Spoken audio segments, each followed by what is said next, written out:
I'd like it if you could keep your answers brief, please. Thank you. So I'm glad you went to this issue of, not knowing that it was an escape. Until very recently, I think until just during the course of this month still, G4S was insisting that the body that was found in that cell was in fact Thabo Bester. That was your view.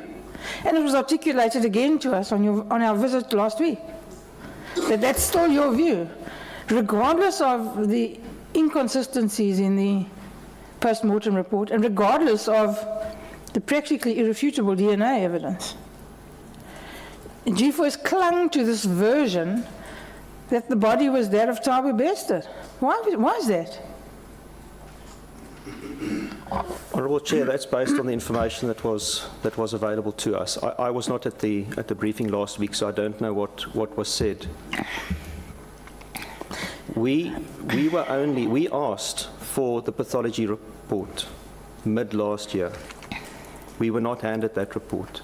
It's only on the 2nd of May, 2nd of February this year that we were given a copy of the pathology report and the DNA report.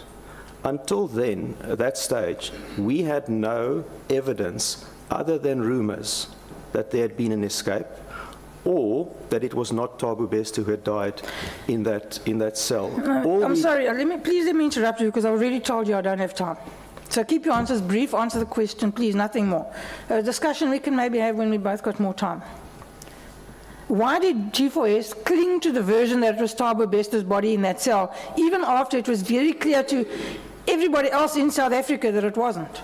Just answer me that question. Because we were not the primary investigating authority and we did not have access to the prime evidence, Honourable Member. And that's your answer? Yes. Wow. I wish we were in court. So you have investigated and dismissed 3 people. Are you honestly sitting here this morning telling us that this escape of Hollywood proportions, and no doubt some smart journalist is going to write a book and make a lot of money, was done with the assistance of 3 people? Is that what you're suggesting? I'm not suggesting that, Honourable Member. I'm saying that those are the individuals who did not follow policy and procedure. But that's just simply not possible. It had to have been so many more. A simple walkthrough of your facility revealed that it had to be so many more. How can you honestly sit there this morning and tell not me, not the people in this room, you're talking, I hope you understand, to the South African public who have an absolute direct interest in this matter. They have an interest in not having serial rapists and murderers running around the streets. And your job was to make sure that didn't happen, a job you failed at miserably. Do you honestly want to tell people that you think, or that you're satisfied, or that the ambit of your investigation was satisfied after 3 people were suspended and fired? Really? That's what we are able to say at this stage, Honourable Member. Good Lord.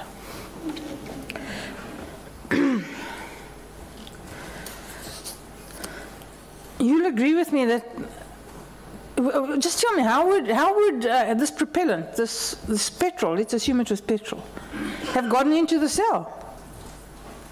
Honourable Member, we don't know. You don't know? We detected that and we alerted the police to that. And where would the matches, the lighter, the whatever it is that sets the light come from?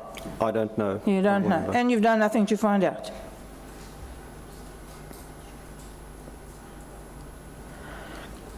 Cell 35 has been traversed quite thoroughly by my colleagues.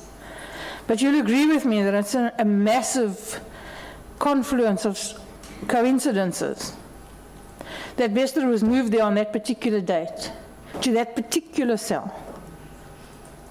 Right in the corner where, unless you're really paying attention, you will not see somebody walking up and down there. Because we looked, we did an experiment. And we saw the person because we were watching him. If the controller is not paying 100% attention, maybe blowing her nose or whatever, we wouldn't have seen it. because it's the only cell that's so far away that you can't see. And not to put too fine a point on it, and no pun intended, it's right next to the fire escape. Can you tell me that that's a coincidence? Are you suggesting that that's a coincidence? I have no information, Honourable Member, other than to regard that as a coincidence. Yeah. What I'm not ruling out is that certain members, together with Mr. Bester, carefully planned this event. I'm not ruling that out, but I have nothing tangible to present to you to say that this is anything other than a coincidence. You've been investigating for a year. You've had the benefit of the GIX report, which is an excellent one. You've had the benefit of your interaction with DCS. You've had the benefit of the interaction with the South African police. And you're telling me that a year and a bit later, the best you can say is you don't rule out the possibility that this was a well-planned, monumentally logistical operation. I mean, I have a German Shepherd puppy that can come to that conclusion. There's the arson, the setting alight of whoever the poor individual was in that cell. There's the corpse substitution. Who is that person in the cell? Where did they come from? Did they come from inside the prison? Because then your head count wouldn't have matched. Did they come in from the outside? How? Did they walk in? Were they murdered in the prison? Did they come in dead? You can't answer any of these questions. We don't know. You don't know. A year and a bit later, you don't know. We have provided all information pertaining to the movement of our personnel that evening to the SAPs, and it's for them to investigate I see. based on our information. You have no responsibilities. I'm not saying we have no responsibilities. I'm saying that we have investigated this matter to the extent possible. You appear to be saying you have no responsibilities. You've done what you could. Given bits of paper to other people and that's it. Wash your hands. Not at all. Well, that's the impression you create.